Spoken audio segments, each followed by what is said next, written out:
موږ ته دا هم ښوول سوي چې رضایت مهم دی او همدارنګه دا چې د مخالفت کولو جرأت او عقلي دلایل هم باید موجود وي او برعکس د بل نظر زغمل هم ډیر ارزښت لري. هغه کسان او میلمانه چې دلته حاضر دي موږ د هغو څخه ځینې پوښتنې اخلو او هڅه به وکړو چې دا بحث د شاوخوا 30 دقیقو په موده کې مخته یوسو. دا 30 دقیقې د دغو پوښتنو لپاره ځانګړي دي چې تاسو یې کوئ او په همدې ډول به زموږ 2 ساعته بحث بشپړ سي. دلته 2 یا 3 بنسټیزې خبرې دي چې موږ باید پرې پوه سو. موږ باید ډېر احتیاط وکړو په ځانګړي ډول د هر ډول شعاري خبرو او احساساتي نارو څخه. لازمه نه ده چې موږ پکښې ګډون وکړو ځکه هیڅ شور او بېنظمي نسته. ټوله نړۍ دا هر څه تر نظر لاندې ویني او ګوري یې.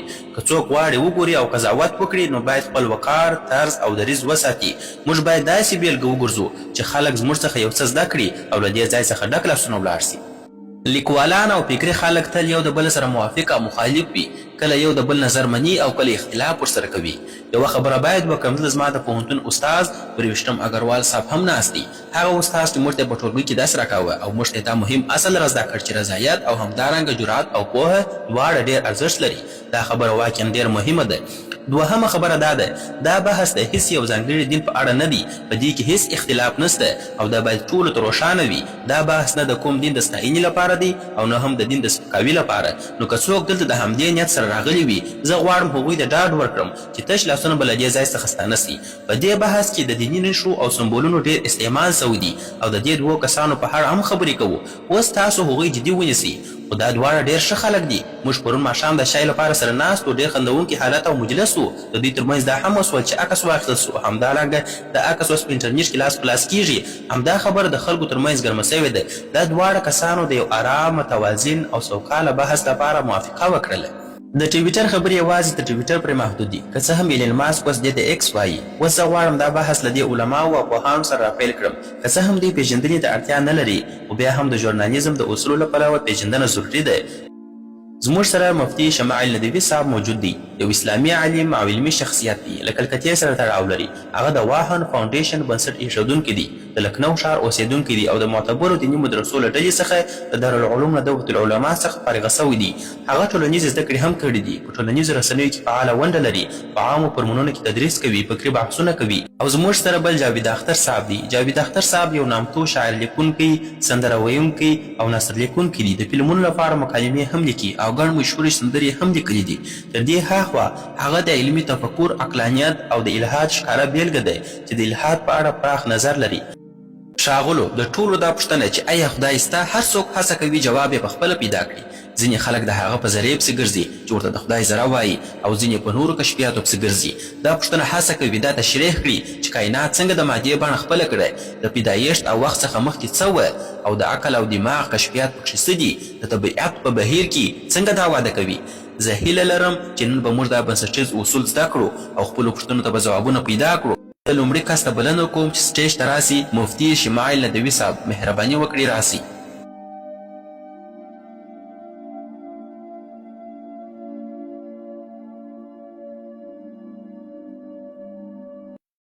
ټولې ستاینې د هغه خالق لپاره دي چې دا کائنات د یو ټاکلي هدف او موخې لپاره پیدا کړي دي. ښاغلی جاوید اختر صاحب او ښاغلی سراب داودي صاحب او محترمو اوریدونکو او درنو میلمنو، مننه چې تشریف مو راوړی دي. د نن ورځ مباحثه ځکه مهمه ده چې د خدای په شتون موضوع باندې ده او په دې موضوع په موږ او تاسو خبرې کوو. دا داسې یوه موضوع ده چې د هغې لپاره بېلابېل معیارونه شتون لري چې په هغه باندې باید بحث وسي. او د بحث د پیل څخه مخکې دا ډېر ضروري ده چې موږ دا روښانه کړو چې نن به په دې موضوع کې کوم معیار سم ګڼل کیږي او کوم معیار به ناسم ګڼل کیږي. لومړی معیار چې زما په آن زه تاسو ته وایم هغه ساینس دی چې جاوید اختر صاحب هم دې موضوع ته په ډېرې چټکۍ سره مراجعه وکړي او جاوید اختر صاحب ساینس موږ مخ ته ډېر ژر کښېږدي. حال دا چې ساینس په حقیقت کې د خدای د شتون د مستقیم ثبوت یا د هغه د انکار لپاره معیار نسي کېدلی. د دې معیار ساینس نسي کېدلی. دا ولې؟ دا خبره زه نه درته کوم بلکې د ساینس متخصصین دا خبره کوي. د ساینس ملي اکاډمي وایي ساینس هغه لارې او وسایل نه لري چې د خدای شتون ثابت یا رد کړي. دا پروسې او وسایل ساینس نه لري ځکه ساینس په تجربوي شواهدو ولاړ دی. د تجربوي شواهدو سره تړاو لري او تجربوي شواهد زموږ د طبیعي او فزیکي نړۍ سره اړه لري. حال دا چې خدای غیر فزیکي او ما فوق الطبیعت حقیقت دی، نو غیر فزیکي حقیقت د هغه وسیلې په واسطه نسي ازمویل کېدلی چې یوازې د فزیکي حقیقت د پلټنې لپاره کارول کیږي، نو د غیر فزیکي لپاره نسي کارول کېدلی. له همدې امله په نننۍ مناظره کې به د خدای د شتون د ثابتولو یا ردولو لپاره له علمي شواهدو کار وانخیستل سي، او نه به هم علمي شواهد او نه هم ساینسي شواهد ومنل سي. دوهم معیار کېدای سي وحی وي، یعنې دا چې د وحی له لارې دا ثابته کړو چې آیا خدای سته که نسته، خو دا معیار به هم نه منل کیږي. دا ولې؟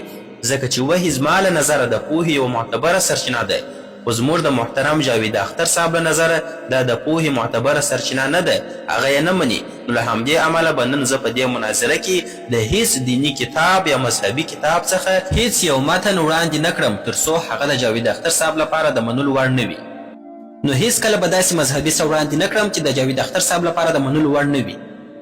دریم معیار چې کېدای سي مطرح سي هغه مشاهده ده، یعنې یو څوک ماته ووایي خدای موږ ته وښایاست، که خدای سته نو هغه ماته ښکاره کړه، یا دا چې د خدای د شتون لپاره تجربوي شواهد موږ ته وړاندې کړه. دا د ناسمو او غلطو وسایلو کارول دي، دا په حقیقت کې د ناسمې وسیلې کارول دي. دا داسې ده لکه جاوید اختر صاحب چې له ما څخه وغواړي مفتي صاحب د فلزي شي څخه ماته پلاستیک جوړ کړه، د دغه فلزي شي څخه ماته پلاستیک جوړ کړه چې په اصل کې پلاستیک د فلزي شي څخه لاسته نه دی راغلی. نو دا د ناسمو او غلطو وسایلو کارول دي چې په دې بحث کې به مطرح نسي، او د دې غوښتنه کول دا ماشومانه غوښتنه ده. نو زما په آن د خدای د شتون لپاره د تجربوي شواهدو غوښتنه کول یوه ماشومانه غوښتنه ده، او زموږ محترم جاوید اختر صاحب تر دې پړاو ډېر مخکې تللی دي. نو اوس یوازې یو معیار پاتې کیږي، او هغه معیار عقل او منطق دی، یعنې د خدای شتون به یا د عقل له لارې ثابت کیږي یا به د عقل له لارې رد کیږي. خو دا چې دا موضوع ډېره مهمه او حساسه ده، نو منطقي دلایل هم باید داسې وي چې قطعي او روښانه وي، نه مبهم او پټ چې د خلکو فکرونه ور خراب کړي. داسې وي لکه 2 او 2 چې 4 کیږي، دومره واضح او روښانه به وي چې په منطقي ډول رد کېدل یې ممکن نه وي. د بیلګې په توګه که موږ ووایو محترم ښاغلی سراب یو انسان دی او ټول انسانان شعور لرونکي موجودات دي، نو پایله دا سوه چې ښاغلی سراب هم شعور لرونکی موجود دی، انسان دی. آیا دا مبهم یا پټ دلیل سو؟ نه، قطعي او روښانه دلیل سو. دا قطعي دلیل دی، دومره روښانه لکه 2 او 2 چې 4 کیږي او په منطقي ډول رد کېدلی نسي. نو که نن زموږ جاوید اختر صاحب د خدای د شتون په اړه داسې کوم عقلي او منطقي دلایل وړاندې کړل چې قطعي وي، روښانه وي، نو زه دلته اعلان کوم چې زه به خامخا هغه دلیل ومنم او زه به پر هغه غور وکړم. خو له دې سره دا وړاندوینه هم کوم چې داسې هیڅ کوم قطعي دلیل هیڅوک نسي وړاندې کولی چې د خدای شتون نه ثابت کړي.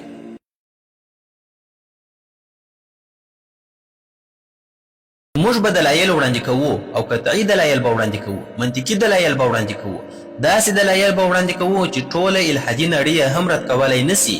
راځئ اوس یو ساده مثال تصور کړو. ما سره تصور وکړئ، زه له تاسو ټولو حاضرینو څخه غوښتنه کوم چې ما ته پام وکړئ. تصور وکړئ فرض کړئ موږ او تاسو یو ټاپو ته روان یو. فرض کړئ چې موږ او تاسو په یوه ټاپو کې یو، داسې ټاپو چې تر موږ مخکې هلته هیڅوک هم نه دي تللي. موږ او تاسو روان یو، ناڅاپه ستاسو مخې ته یو ګلابي رنګه توپ پروت دی. لومړی پوښتنه کیږي چې ستاسو ذهن ته راځي هغه څه ده؟ دا توپ ولې دلته پروت دی؟ څنګه راغلی دی دلته؟ ولې یې رنګ ګلابي دی؟ بل رنګ هم کېدلی سوی، ولې په همدې بڼه دلته پروت دی؟ ولې بڼه نه سوه بدله؟ دلته خو هیڅوک هم مخکې نه و موجود، نو دا توپ له کومه دلته راغلی؟ په طبیعي ډول تاسو دې پایلې ته رسیږئ چې حتما یو څوک سته چې دا توپ یې له همدې ځانګړو ځانګړتیاوو سره جوړ کړی دی او دلته یې ایښی دی. دا توپ یو چا دلته راوړی دی، ایښی دی. ځکه تاسو پوهیږئ چې د توپ شتون هم د یو چا شتون دلالت کوي چې هغه توپ یې په همدې ځای باندې ایښی دی. اوس دا توپ تاسو په ذهن کې پراخ کړي، د دومره پراخ کړي د کائنات په اندازې سره پراخ کړي، او هغه پوښتنه بیرته په فکر کې راوړي، او دا پوښتنه بیرته ستاسو په فکر کې راګرځي دا کائنات له کومه راغلي دي؟ ولې راغلي دي؟ له دې ځانګړو ځانګړتیاوو سره چا پیدا کړي دي؟ دا پوښتنې په هغه وخت کې هم پر همهغه ځای وي لکه څنګه چې تاسو د توپ په باره کې کولې. خو که دا پوښتنه له ښاغلي جاوید اختر صاحب څخه وکړو، ځکه چې د دوی فکر دا دی چې خدای نسته، او دا یوازې د دوی نظر نه دی بلکې د ټولو هغو کسانو نظر هم دی چې خدای نه مني. که له دوی وپوښتل سي چې دا نړۍ، اسمانونه، دا هر څه له کومه راغلل، نو عموما به دوی 2 ډوله جواب درکړي. یا به ووایي موږ نه پوهیږو چې دا نړۍ له کومه راغله، او بیا به دا پایله واخلي چې خدای نور نسته. دا ډول دلیل ته ویل کیږي د ناپوهۍ پر بنسټ ولاړ دلیل، یعنې ځکه چې زه نه پوهیږم نو هغه شی نسته، دا سمه طریقه نه ده. یا به دا جواب درکړي، دا به ووایي دا نړۍ په خپله جوړه سوه، نه دا چې یو چا جوړه کړې ده. که دا خبره سمه وي نو بیا نو هغه توپ چې موږ مخکې یاد کړ هغه به هم پخپله جوړ سوی وي. خو کله چې موږ یو توپ ووینو هیڅوک دا خبره نه مني چې دا توپ پخپله جوړ سوی دی، بلکې ټوله وایي دا حتما یو چا جوړ کړی دی. خو همدا خبره چې د توپ لپاره نه منل کیږي بیا د ټولې نړۍ لپاره منل کیږي، دې ته ړوند قضاوت وایي، ړوند باور وایي، یعنې داسې خبره منل چې ثبوت نه لري. بله خبره دا ده چې ښاغلي جاوید اختر صاحب دا هم ووایي چې په پخوا زمانو کې خلک د طبیعي پیښو په علت نه پوهېده. کله چې به برېښنا پرېوتله ویل به یې چې دا د خدای کار دی، او کله چې به باران ورېده ویل به یې دا هم د خدای کار دی. نو کله چې ساینس دا شیان تشریح کړل نو خدای ته اړتیا پاته نه سوه. دې خبرې ته وایي یعنې هر ځای چې انسان نه پوهېده هلته به یې د خدای نوم اخیسته. خو دا زموږ نظر نه دی، ځکه که موږ پوه سو چې باران څنګه ورېږي یا برېښنا څنګه رامنځته کېږي نو دا خو دا معنا نه لري چې خدای نسته. د یوې پیښې څرنګوالی پېژندل د دې انکار نه کوي چې دا پیښه چا پیدا کړې ده. زه به پر دې موضوع وروسته نور بحث هم وکړم. زه دا تمه هم لرم چې ښاغلي جاوید اختر صاحب احساساتي خبرې هم وکړي، لکه دا چې وبه وایي که خدای سته نو بیا ولې په دې نړۍ کې ظلمونه، دردونه او غمونه سته. خو دا احساساتي دلیل دی، نه عقلي. احساساتي دلیل د حقیقت د معلومولو لپاره سمه لاره نه ده. زما خبره دا ده چې د بدۍ شتون د خدای د نه شتون دلیل نه دی، بلکې د هغه د شتون دلیل دی. ځکه که خدای سته نو انسان مسؤل دی، یعنې باید د خپلو کارونو حساب ورکړي، او حساب هغه وخت معنا لري چې ښه او بد دواړه موجود وي. که بد نه وي نو حساب هم نسته، که حساب نه وي نو بیا پوښتنه پیدا کېږي نو بیا دا ټول دردونه، کړاوونه، ظلمونه ولې دي؟ که خدای نه وي نو دا کړاوونه بې معنا کېږي. اوس بېرته همهغه د توپ مثال ته راګرځو، خو دا ځل به یې ډېر ساده تشریح و. که څوک له ما وپوښتي دا توپ چا جوړ کړی دی یا دا ټوله نړۍ چا جوړه کړې ده، نو زه وایم دا نړۍ او د نړۍ ټول شیان داسې دي چې خپله له ځانه نه دي پیدا سوي، بلکې د بل چا یا بل څه اړتیا لري. د ټولو شیانو ته په فلسفه کې پر بل ولاړ شیان ویل کېږي، یو پر بل ولاړ شیان، یعنې دا شیان چې خپل وجود یې د بل چا له برکته وي. دا نړۍ له ځانه نه ده پیدا سوې. که څوک وایي په نړۍ کې داسې شی سته چې بل چا د اړتیا نه لري، نو زه ترې پوښتنه کوم چې ما ته دې وښیي، موږ به فکر پر وکړو. نو کله چې موږ ګورو چې دا نړۍ او هر څه چې په دې نړۍ کې دي، کوم شیانو یادونه چې موږ مخکې وکړله، هر څه چې په دې نړۍ کې دي، دا ټوله شیان چې په دې نړۍ کې دي یو بل ته اړتیا لري. نو زموږ عقل دا حکم راته کوي چې باید یو داسې ذات موجود وي چې بل هیڅ شي ته ضرورت ونه لري، بل هیڅ شي ته اړتیا ونه لري. هغه ذات چې نه شتون یې ناشونی وي، ځکه که هغه نه وای نو دا ټول شیان به هم نه وای، دا کائنات به هم نه وای، په دې دنیا کې چې څه شیان دي دا به ټوله نه وای. که څوک بیا دا پوښتنه وکړي چې هغه ذات بیا چا پیدا کړی دی چې هیڅ شي ته ضرورت نه لري، هیڅ شي ته اړتیا نه لري، نو دا پوښتنه ناسمه ده. ځکه که هغه هم پیدا سوی وای نو بیا به هغه هم اړتیا درلودلی، پر بل چا به تکیه درلودلی، بل چا ته به ضرورت درلودلی، او دا لړۍ به هیڅکله پای ته نه وای رسېدلې.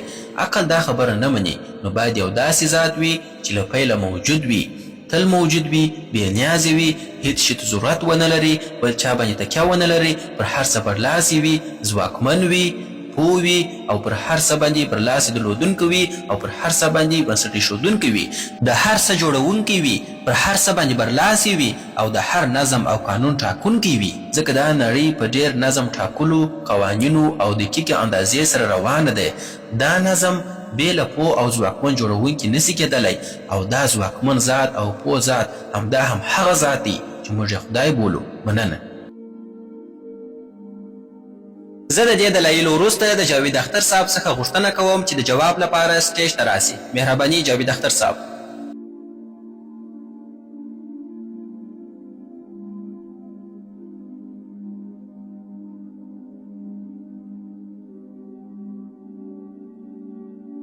لومړی زه غواړم مفتي صاحب ته یوه خبره وکړم. زما د ساینس په اړه پوهه ډېره کمه ده، نو د هغې په اړه اندېښنه مه کوه، خو لږ عام عقل خو لرم.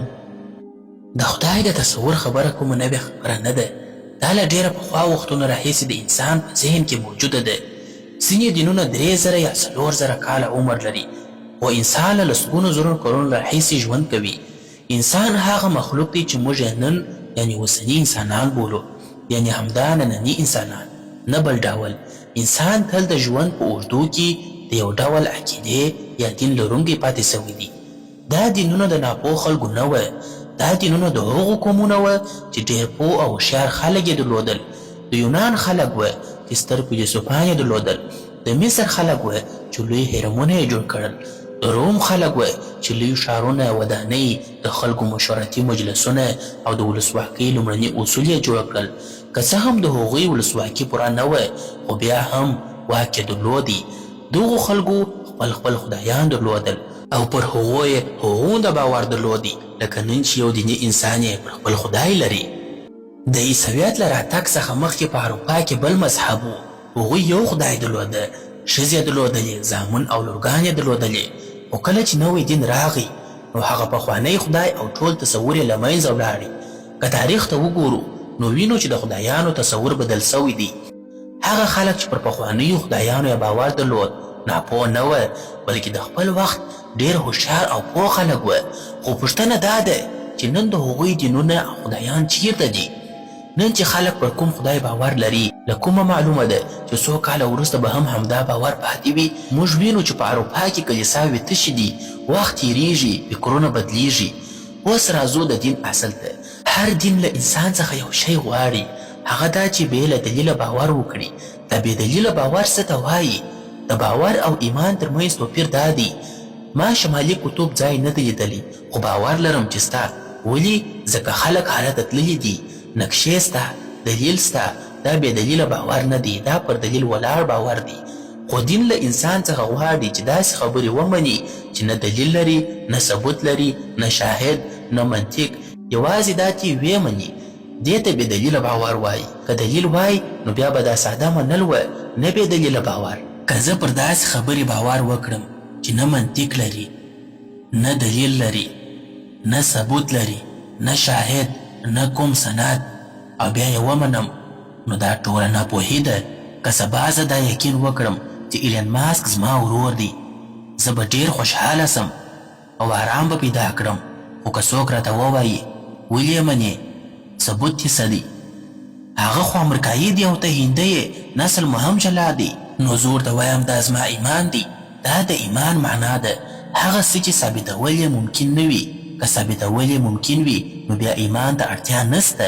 هر څومره بحث چې وکړې په پای کې د نړۍ هر دین پر ایمان ولاړ دی، او ایمان دا دی داسې یقین چې نه ثبوت لري، نه شاهد لري، نه دلیل لري، نه سند لري، بس منې به. د کوم انصاف خبرې چې تاسو کوئ دا د انسان لخوا جوړ سوی مفهوم دی. په طبیعت کې هیڅ انصاف نسته.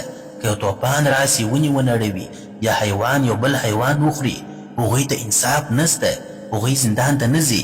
نو ځکه په طبیعت کې د انصاف اړتیا نسته. طبیعت په خپله اصل کې بشپړ دی.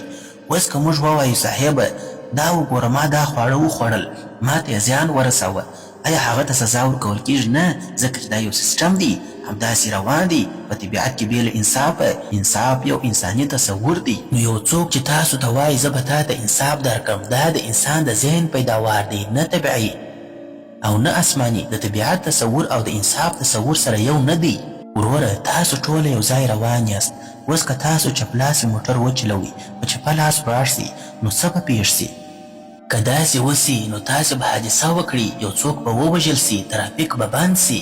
درواغ، بېایماني، رشوت، چپه لاس موټر چلول، دا ټوله د دې لپاره طبیعي قانون نسته. دا هر څه موږ په خپله جوړ کړي دي. لکه څنګه چې موږ د چپ لاس ډرایور قانون جوړ کړی دی، همداسې د انصاف مفهوم هم موږ خپله جوړ کړی دی. دا انصاف له طبیعت سره هیڅ تړاو نه لري.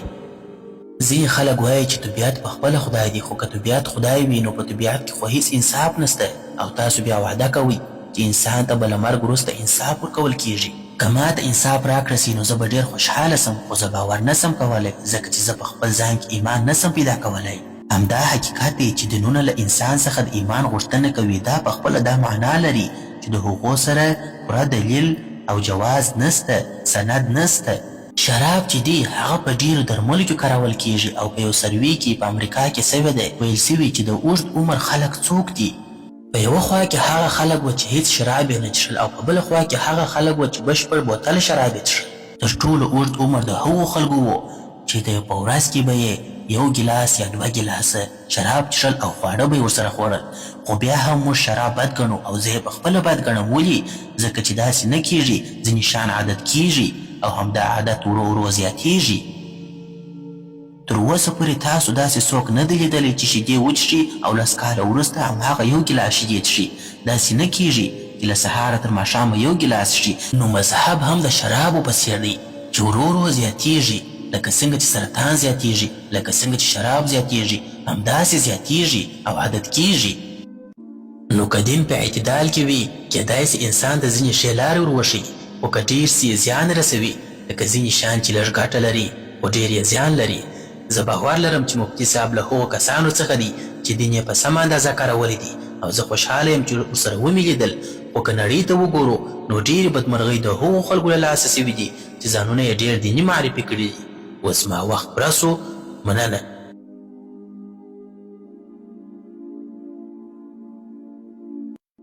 اوس د جاوید اختر صاحب د جواب لپاره مفتي صاحب ته بلنه ورکوو چې سټیج ته راسي. مفتي صاحب تاسو 7 دقیقې وخت لري.